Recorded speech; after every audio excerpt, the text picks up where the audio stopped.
दोस्तों, एक कड़वा सच बोलूं, शायद आप ये वीडियो अपने घर के आरामदायक बिस्तर पर लेटकर देख रहे होंगे। हो सकता है आपके पास अभी अभी गर्मा गर्म चाय का कप हो या आपने अभी डिनर किया हो। आपका जीवन सुकून भरा है, इसलिए शायद आपको यह अंदाजा भी ना हो कि असली मजबूरी और दर्द की आग आखिर कैसी होती है। हम और आप बहुत भाग्यशाली हैं कि हमें वक्त पर मदद और सम्मान मिल जाता है, लेकिन आज अगर आप यह वीडियो पूरा देख लोगे ना, तो उस दर्द की चुभन आपकी रगों में उतर जाएगी। ये कहानी है एक ऐसे भाई की जो अपनी गंभीर बीमार छोटी बहन की जिंदगी बचाने के लिए सिर्फ एक दवाई की गोली मांग रहा था। लेकिन उस अमीर दुनिया ने उसे दवाई के बदले क्या दिया? अपमान, जहर और दिल तोड़ने वाली क्रूरता। और यह क्रूरता किसी मर्द ने नहीं, एक औरत ने की, जिसके दिल में इंसानियत की जगह सिर्फ अहंकार था। अगर आपके दिल में जरा सी भी हमदर्दी है तो मेरी आपसे गुजारिश है, इस वीडियो को बीच में मत छोड़ना। ये वीडियो आपकी सोच और नजरिया दोनों बदल देगी। चलो अब देखते हैं वक्त के इस खेल को। मुंबई का चमचमाता शहर, जहाँ सपने बिकते हैं और हकीकत टूटती है। शाम का वक्त था। शहर के सबसे पॉश इलाके में स्थित ग्रैंड हॉस्पिटल अपनी सारी आधुनिकता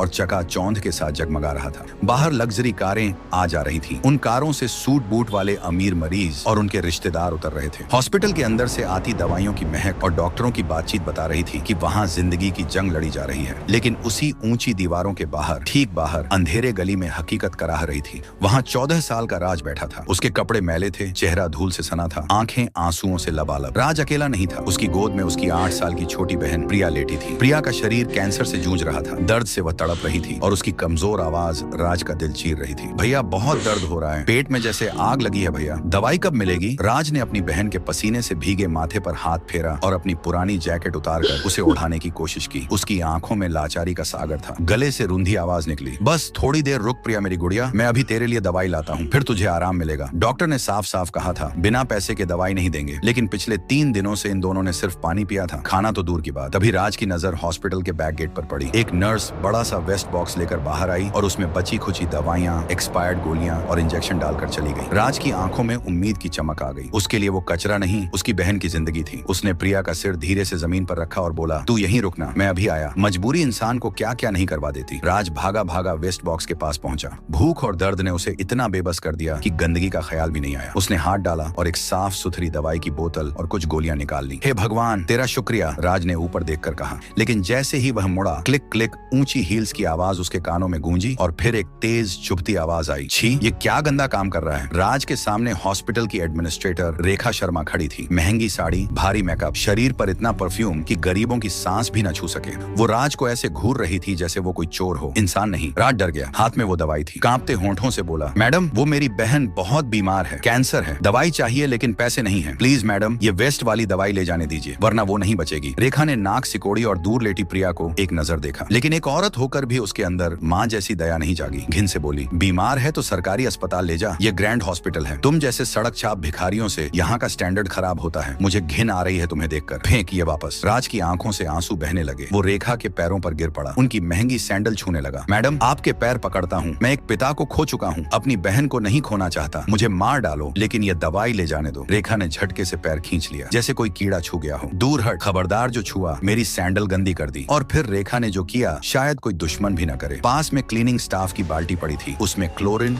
और डिसइंफेक्टेंट का गंदा पानी। रेखा ने वो बाल्टी उठाई और राज के हाथ में पकड़ी दवाई पर पूरा पानी डाल दिया। बस इतना ही नहीं, उसने वेस्ट बॉक्स में बाकी दवाइयों पर भी क्लोरीन डाल दिया। अब वो दवाइयां जहर बन चुकी थी। दवाई पानी और क्लोरीन में घुल गई। राज स्तब्ध रह गया। उसकी चीख गले में अटक गई। उसकी बहन की आखिरी उम्मीद उसकी आंखों के सामने बर्बाद हो गई। रेखा ने क्रूर मुस्कान के साथ कहा, ले अब दे दे अपनी बहन को, ये हॉस्पिटल अमीरों के लिए है, तुम जैसे कंगालों के लिए यहाँ की हवा भी हराम है, अब भाग जा यहाँ से। राज गंदे पानी में घुटनों के बल बैठकर फूट फूट कर रोने लगा। उसकी बहन की कराह दूर से सुनाई दे रही थी। सब कुछ खत्म हो गया था। लेकिन तभी सन्नाटे को चीरती एक मजबूत आवाज गूंजी। रेखा शर्मा। हॉस्पिटल के मुख्य दरवाजे पर एक लग्जरी एसयूवी रुकी थी। वहाँ खड़े थे डॉक्टर विक्रम राव, मुंबई के मशहूर सर्जन और इस हॉस्पिटल के मालिक। वो आज अचानक चेकिंग पर आए थे और अपनी कार से पूरा दृश्य देख चुके थे। उनका चेहरा गुस्से से तमतमाया था। विक्रम राव ने बात काटते हुए गरज कर कहा, शर्म नहीं आती तुम्हें? एक औरत होकर एक बच्ची की तकलीफ और मौत का मजाक उड़ा रही हो। दवाई में जान बसती है और तुमने आज दवाई पर क्लोरीन डालकर अपनी इंसानियत को मार दिया। सर, मैं तो बस प्रोटोकॉल फॉलो कर रही थी। रेखा हकलाने लगी। भाड़ में गया तुम्हारा प्रोटोकॉल, विक्रम राव चिल्लाए। जिस जगह एक बीमार बच्चा तड़प रहा हो वो जगह अस्पताल नहीं कब्रिस्तान होती है। तुम जैसी पत्थर दिल औरत मेरे हॉस्पिटल में काम करने लायक नहीं। यू आर फायर्ड, अभी निकल जाओ यहाँ से। फिर विक्रम राव रोते राज के पास झुके। उन्होंने राज के गंदे हाथ अपने हाथों में ले लिए। रो मत बेटा। फिर वो खुद गली में गए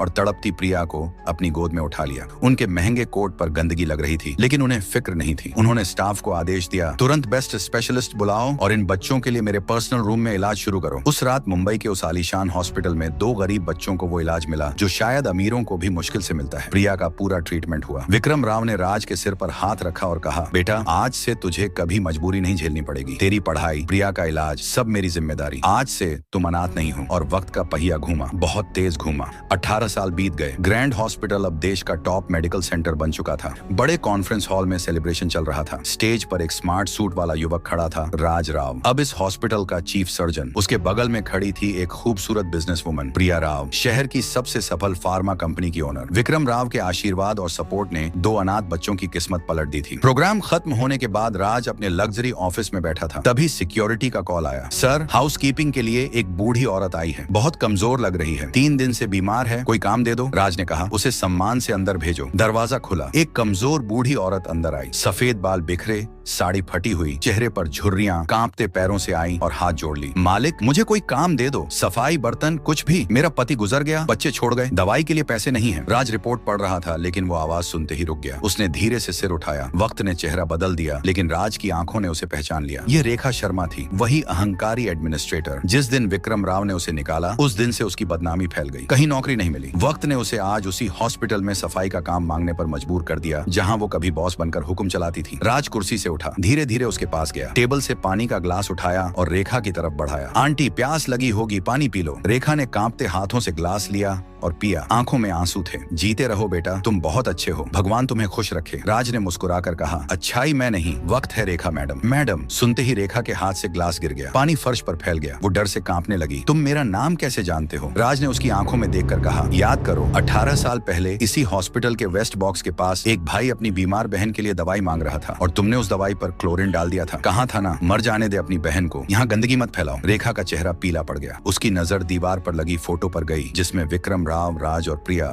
साथ खड़े थे। उसे सब याद आ गया। वो घुटनों पर गिर पड़ी और रोने लगी। माफ कर दो साहब, मैंने एक औरत होकर दया का कत्ल किया था। मुझे मेरी गलती की सजा मिल गई। मैं नर्क में जी रही हूँ। राज ने झुककर उसे सहारा दिया और उठाया। उसकी आंखों में गुस्सा नहीं, दया थी। उठो आंटी, मैं तुम्हें सजा नहीं दूंगा। विक्रम अंकल ने मुझे सिखाया है कि मजबूरी का फायदा उठाना कायरता है। उसने फोन उठाया और अपनी बहन को बुलाया। थोड़ी देर में प्रिया अंदर आई। उसने भी रेखा को पहचान लिया, लेकिन चुप रही। राज ने कहा, प्रिया, ये रेखा आंटी हैं, इनका पूरा चेकअप करो, बहुत बीमार लग रही हैं, और कैंटीन को बोलो इन्हें अच्छा खाना खिलाओ। रेखा स्तब्ध रह गई। जिस बच्चे की मौत की वो कामना करती थी, आज वही उसका इलाज कर रही थी। जिस बच्चे को उसने जहर दिया था, आज वही उसे सम्मान की दवाई दे रहा था। राज ने रेखा के हाथ में जॉब लेटर रखा और कहा, आपको नर्सिंग असिस्टेंट की नौकरी मिल जाएगी। यहाँ आपको मेहनत की कमाई मिलेगी, अपमान की नहीं। बस याद रखना, वक्त और कर्म कभी किसी का रूप बदल सकते हैं। रेखा राज और प्रिया के पैरों में गिरकर रोती रही। उस दिन उसकी बीमारी ही नहीं, आत्मा का भी इलाज हो गया। दोस्तों, राज ने बदला हिंसा से नहीं, दया से लिया। उसने साबित किया कि बड़ा पद इंसान को बड़ा नहीं बनाता, बड़ा दिल बनाता है। कर्म की घड़ी धीरे चलती है, लेकिन जब बजती है तो सब बदल देती है। आपको ये कहानी कैसी लगी? क्या राज ने